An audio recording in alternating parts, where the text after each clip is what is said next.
Good morning, everyone. Welcome to this week's edition of the MetReport. I'm Anissa, Mohd, Reza. And I'm Miah and Ntepp. We hope you all had a good Thanksgiving. Let's get started. Earlier this semester, our office was broken into and equipment was stolen. Unfortunately, that has happened again as the same man entered the office during the break. The man forcefully made his way into the empty office where items such as computers and microphones were stolen before he made his exit. He is yet to be caught, but if you have any information on this person, please contact the Auraria Higher Education Center at ahec.edu. The Roadrunner Food Pantry has reopened with a new look and a new name. Rebranded as Rowdy's Corner, the food pantry is now in room 271 of the Tivoli. On Tuesday, a ribbon-cutting ceremony was held to formally open the new location, with a live band, Rowdy making a guest appearance, and several guest speakers. The hours for the food pantry will be 8 a.m. to 5 p.m. Monday through Thursday and 8 a.m. to 11 a.m. on Fridays. A high percentage of the students who enroll at MSU each semester are Hispanic. With this trend continuing, the college has received the honor of becoming an HSI after years of effort. Now, what is an HSI exactly? Our reporter Lechuga has more on it.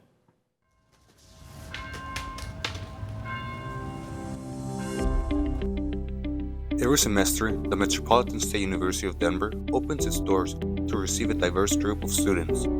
One major group that makes most of the community are Hispanics. Hispanic Serving Institution is the term, and so there's 559 institutions, 4 years and 2 year institutions that have at least a minimum of 25% of their students identifying as Hispanic or Latino. And so here at MSU Denver, we're at 36% of our student population. Since 2007, the 12-year-old long initiative started to form MSU into an HSI, short for Hispanic Serving Institution, an institute that is partnered up with other universities across the country. Universities that consist of more than 25% of Hispanics, which are established to provide academic aid for the Latinx students. Engaging in this work and identifying, what are the needs to really make sure that we're serving our students. So I believe when we started, there was a 12% population of Hispanic Latinx students, and so within that 12-year journey, that's where definitely we're able to meet that 25% in 2019 is when we received the designation. And so really it was our activism beforehand. So MSU Denver's role with helping our DACA and undocumented students by providing in-state tuition before the asset bill passed. So really MSU Denver has been doing this work, serving our students, and so having MSU as an HSI evolves the goal to work on more students and to aid them with academic, financial, and mental issues. It's very important. We need to make sure that the students feel like they belong here and like they're acknowledged and that their presence is being recognized. Here, a lot of the times, many problems come from a sense of this isn't where I belong, or I don't fit in, or this isn't for me. And we just want all the students to know, no, this is your place, and you deserve to be here, and you are worthy, and we're here to help you out no matter what. So we're really stating that any Hispanic, Latinx students, and student of color, that if they come here, that they're going to be very successful here from the moment they arrive to when they graduate. And so they're going to have all the support, both academically and extracurricular, to be able to be successful here at MSU Denver to reach their goals of social mobility and their career path. On November 10th, a federal judge in Texas ruled that the president's student debt relief plan was unconstitutional, putting a temporary stop to the administration's goals for ending the student debt crisis. The president made the big announcement that thousands of dollars of student loan debt relief would be allocated back in August, but as of now, the move has not been executed. This is due in large part to a suit brought against the program by 6 states in the 8th Circuit Court. After the court declared Biden's proposal unconstitutional, the administration prepared for a long legal battle. The back and forth has led to confusion and frustration for some students who have been left to guess at how much, if any, of their debt will be forgiven. Before fall break, our campus was visited by Joe Salazar, a former Colorado State representative and lawyer fighting for the rights of Native Indigenous peoples. Our reporter Petrich got more on the story. November 14th, MSU's Native Indigenous Student Alliance held an event in the Adirondack Room of the Tivoli for Native Indigenous Heritage Month. Former State Representative Joe Salazar spoke to the crowd about his experience as a state congressman and also as an indigenous Chicano fighting for the rights of Colorado's marginalized groups. Salazar spoke in depth about the genocide of Native Americans in our country and the erasure of their history by the U.S. government. Salazar served in the Colorado House from 2013 to 2019, representing District 31, and now serves as a member of the Colorado Democratic National Committee, as well as being a civil rights attorney. I got the chance to speak with Mr. Salazar after the event, asking him how our state can get more Native Indigenous people to run for office in Colorado. We need to have a sustainable, livable wage for people to want to run for office. And then we need to stop this system of the constant feeding of money into campaigns. In order to get our communities to run and to be successful, we don't come from money. We need to have a system in place that encourages our community members to be able to run for office and to be able to hold that office and have a livable wage. I'm a Democratic National Committee member, so I've been elected by all the Democrats in the state to represent the state of Colorado and Washington. And one thing that still irritates me is the fact that they're still hesitant to move with urgency. But I think that we're getting there, and obviously it's resonating with the rest of the state. And while Republicans end up killing themselves, we need to demonstrate that we can govern and that we're not afraid to.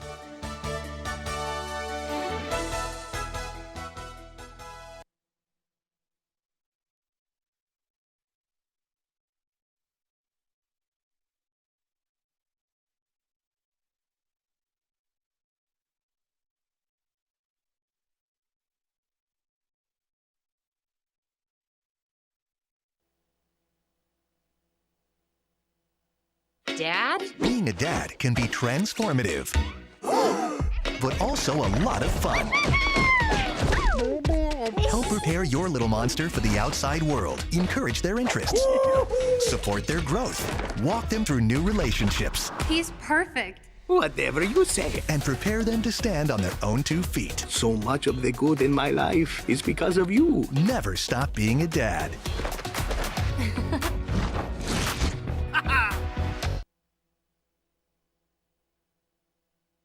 COVID-19 has been a really long and difficult fight. It's definitely taken a toll on all of us. Right now, new variants are a lot more contagious and need to be taken seriously. Getting vaccinated and staying boosted is the best way to keep you protected from COVID-19 and help you stay out of the hospital. Even if you got COVID before, it's important that you go get your COVID booster. COVID shots are safe. Much safer than getting the virus. We can all do our part and get back to living. You can go to getvaccineanswers.org for more information.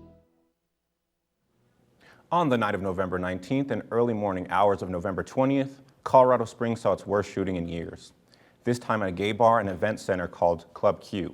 The tragedy sent waves across the nation, forcing many to consider the state of both gun violence and homophobia. The shooter came armed with a semi-automatic rifle, and though he was hindered by patrons of the club fighting and holding him down, 5 people were killed and 25 injured by the end of the night. CSPD has since identified the suspect as Anderson Lee Aldrich, a 22-year-old resident of the area. Aldrich had changed his name in 2016 to distance himself from his father, a former reality television star, pornographic actor, and convicted drug smuggler named Aaron Brink. Aldrich's mother has also had legal and mental troubles, and the alleged shooter previously made a bomb threat that resulted in no conviction. He is currently being held in El Paso County Jail while awaiting trial. An economic crisis was averted yesterday as the U.S. Senate approved legislation to stop an imminent strike from railroad workers' unions, which would have gone into effect December 9th. Alex Petrich has more on the story. Biden held a closed-door meeting with Democratic senators on Thursday to discuss the potential strike, later commenting that the strike would cost 750,000 jobs and send the country into a recession. The major U.S. railroad companies have said that the strike, which would have halted U.S. rail service, could have cost the U.S. economy $2 billion per day. The unions threatening to strike had called for paid sick time, a benefit forgone in previous decades in favor of higher wages, according to the railroad companies. The unions argued that with the billion-dollar profits many of the major rail companies have accrued this year, paid sick time could easily be afforded for the workers. The legislation that passed the Senate on Thursday did so in an 80-15 vote, forcing the unions to accept a tentative agreement to keep U.S. railroads open just in time for Christmas. The paid sick leave was not included in the bill.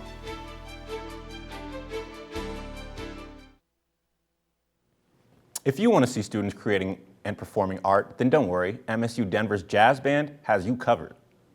Every first and third Wednesday, these students put on a show in the music department's off-site building at 800 Calumet Street. 3 eclectic acts perform in succession: the guitar ensemble, jazz ensemble, and jazz combo in what's called the Jazz and American Improvised Music Concert Series, featuring solos from vocalists, trumpeters, guitar players, and other members of the groups. The series started up for the first time since the pandemic before the semester. You can catch them again this coming Wednesday, December 7th at 6 o'clock. If you are a lover of art, there's an event happening in Denver this week you might want to check out. The First Friday Art Walk is a signature event in Denver's Santa Fe Art District that happens every Friday all year round, rain or shine. This event will continue this Friday, December 3rd, at the Center for Visual Arts from 5:30 to 9:30 p.m. You can go on down and view hundreds of artworks from artists all across Colorado, as well as indoor and outdoor activities, food trucks, the Denver Fashion Truck, and a lot more. The bulk of the galleries are between 5th and 11th Avenue. Make sure you stop by and take a look at all the amazing art the city of Denver has to offer. Colorado's weather is never easy to predict. Temperatures have ranged from frigid cold to temperate and sunny over the last week. To get an update on today's forecast, we go to the man with the plan, Noah Block outside the Tivoli. I'm here on our area campus where it's about 49 degrees and sunny with a strong wind. We're going to see milder temperatures this week with highs in the 40s and 50s and no snow in sight. So enjoy the sun while you still can. Stay safe out there, road runners.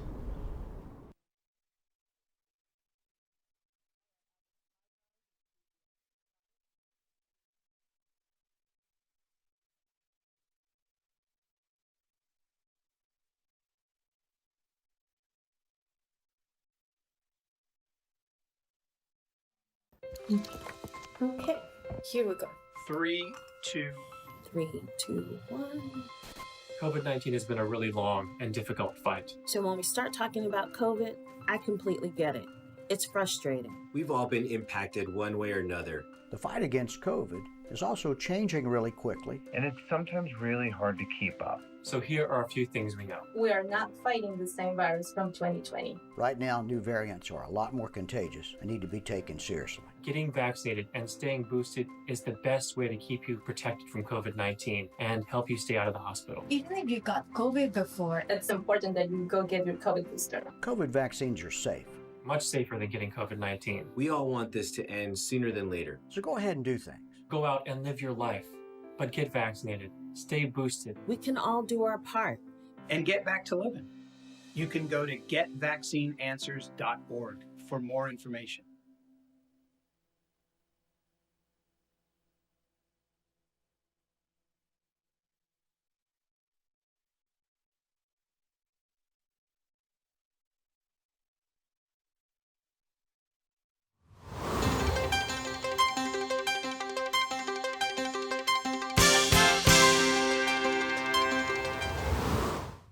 Hello, everyone. Welcome to EMET. I'm Alex Petrich. Thank you for joining me. We've got a lot of news to get to in the world of entertainment. Let's get started.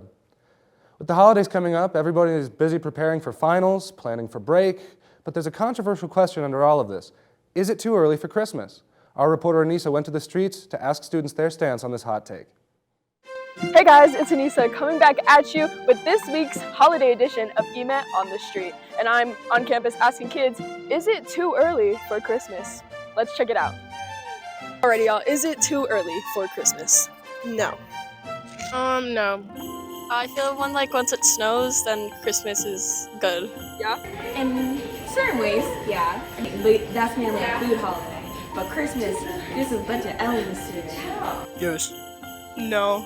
Yeah, I feel like a lot of people are sad and depressed because it's cold and winter, and then Christmas is it's the happiness and the darkness. Yes, I got you. Yes, the light in the dark. Therefore, is it too early for Christmas? Yes. It's like, hey, next year I'm gonna be 19, and then I'm starting to celebrate my 21st birthday. It's stupid. I think that right now it's just a sad time for people because of the time change and it getting darker earlier. What are your thoughts on Mariah Carey? Who is she? So what are your thoughts on Mariah Carey? Don't let her defrost yet. She's still contained. She's still frozen? Yeah, she's still frozen. Okay, Don't she's let still her frozen. defrost. Well, I think her hit "All I Want for Christmas" is definitely like one of her like breakthroughs in her career. But I definitely think it is overplayed. We've seen a lot of interesting takes on if it is too early for Christmas, with a lot of interesting takes on if it's too early for Mariah Carey. I'm Anissa, Mohd, Reza for the MetReport. Back to you, Alex. Pete Davidson's dating history is no secret. Let me tell you, the man has been around the block. Recently, Davidson was spotted with yet another A-list celebrity, model Emily Ratajkowski. The pair were seen together this past weekend at a Knicks game, but have not officially confirmed any dating rumors publicly. Photographers snapped the two embracing in a building last month, and a source says they both really like each other. This comes after Ratajkowski filed for divorce from her husband of 4 years and Davidson's breakup with Kim Kardashian a few months ago. It seems that these days celebrities are either looking to have a kid with Nick Cannon or in line to date Pete Davidson. Balenciaga launched its brand new gift collection campaign this week, and the holiday ad featuring kids holding teddy bears wearing leather bondage. Yes, you heard that right, folks. Along with the release of the ad, their spring-summer collection also debuted with a reference to a Supreme Court case involving child pornography. Amidst the release of the ad, Balenciaga has been in hot water with internet users taking to social media to share their opinions, calling it promotion of child porn and sexualization of minors. Several celebrities have also spoken out, like Kim Kardashian, saying she's disgusted and outraged by the campaign. Since then, Balenciaga has released a statement apologizing and taking responsibility for the gift collection campaign and claimed reckless negligence for their spring ad, as they believe they were using fake office documents, not actual court documents. Balenciaga has decided to pursue legal action with a $25 million lawsuit against the production company and set designer involved in the ad. But the controversy has only gotten more intense, with Balenciaga losing partnerships and being stripped of their Global Voices Award. The end of the semester is only weeks away, and that means the BFA Thesis exhibition is back and is ready to help all this semester's graduates show off their hard work. Thanks for joining me this week for EMET. Stay tuned because Herman is up next with sports.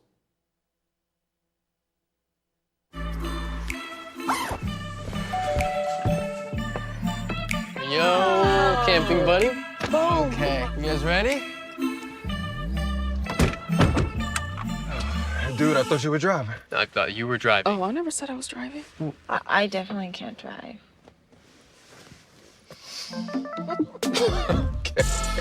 If you're high, just don't drive. It's illegal everywhere. If you feel different, you drive different. All right, let's try this. COVID has been a really long fight, and it's been especially tough on kids. It's been a rough transition for all of us. Right now, as a father, I want to give the best tools to protect my kids.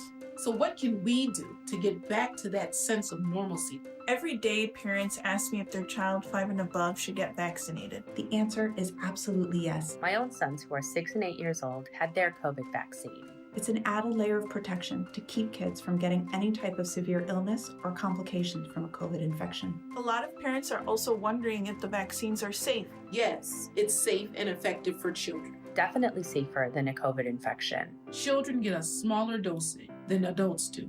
So if you have questions or concerns about the vaccine, that's okay. We're here to help. We have the tools we need to protect kids and help them stay healthy and all get through this together.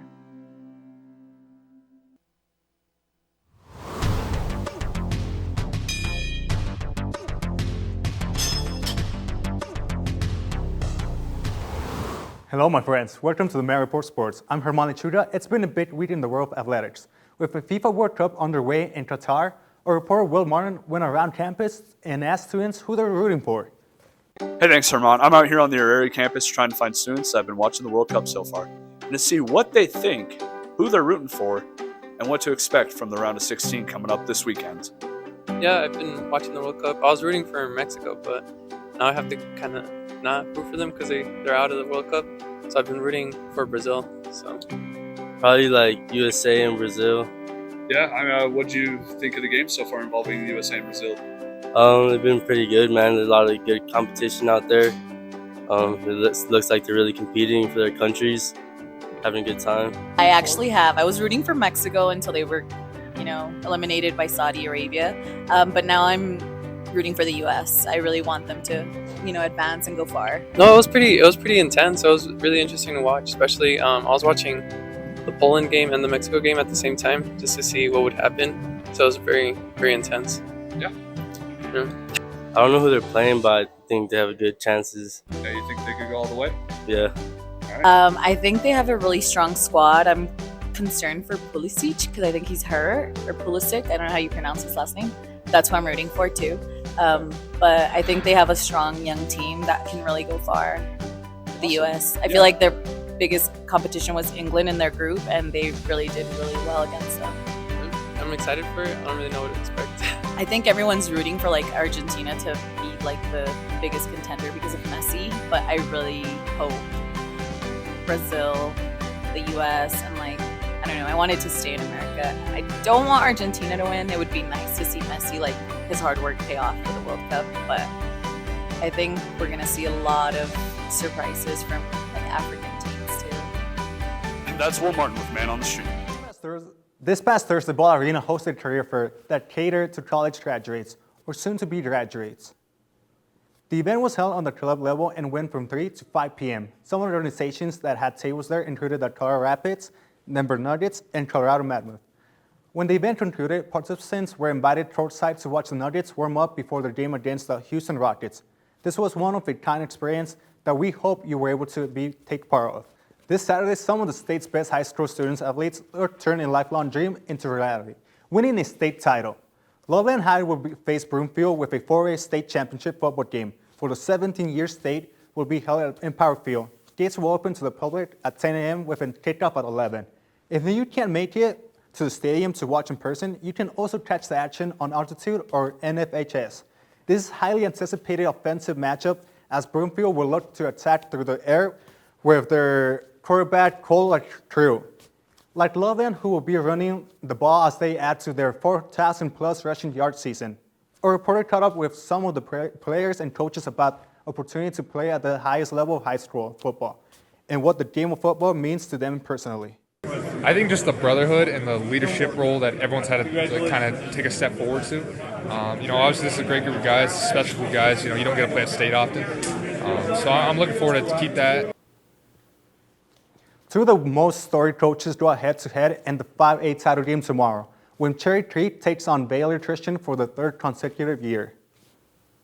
Dave Logan is a legend in Colorado sports, and his resume continues to grow when he takes Cherry Creek to step on in Power Field on Saturday, seeking his 11th state championship ring. Logan's Cherry Creek Bruins are riding behind their dominant defense, led by Oregon Ducks commit Blake Purchase. What would be Logan's 11th title would also be a 4th title in a row for Cherry Creek. But newly acquired head coach Brett McGatlin and the Valor Christian Eagles stand in the way of history. It's hard to forget what has happened over the last 2 appearances in the state games without McGatlin as a coach for the Eagles. They have gone scoreless, but as a coach, you have to think a little differently. Honestly, we don't talk about it. I feel like we're moving forward. I think it's a new team, it's a new year, so our goal is, bring out our best efforts. So not even something we're worried about. Yeah, we don't talk about it either. Not many times you'll get the chance to line up across from one of the best coaches to ever do it. But McGatlin is ready for the challenge. It's been kind of cool to follow this, and obviously, we know Coach Logan's a legendary coach in our state, especially in big school, and the best coaches of all time. So it's an honor to coach against him because I looked up to him. He's been a good friend of our family, my dad for sure. So it's going to be awesome to see him across the sideline. Now that the stage is set and there's no more preparation to do, on Saturday we either crown a new champion or Cherry Creek continues their. Good luck to all of you Saturday on Championship Saturday.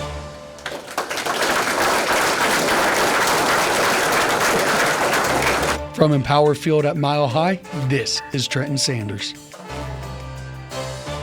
Make sure to head out tomorrow to see the best players in the state fight to win the biggest prize in high school football. When coverage begins at 11 a.m. for 4A and 5A kicks off at 2:30 p.m. Our bet is there will be more touchdowns Saturday than the Broncos have scored all year. But that's all I got for sports today. Back to you guys at the desk. So, Miah, I heard Spotify Raps came out today. What were your top 5 artists? Drake, and Drake. Well, there you have it, folks. That's all we've got today for the Met Report. Be sure to follow us on Facebook, Instagram, and mymetmedia.com. Have a great weekend, everyone.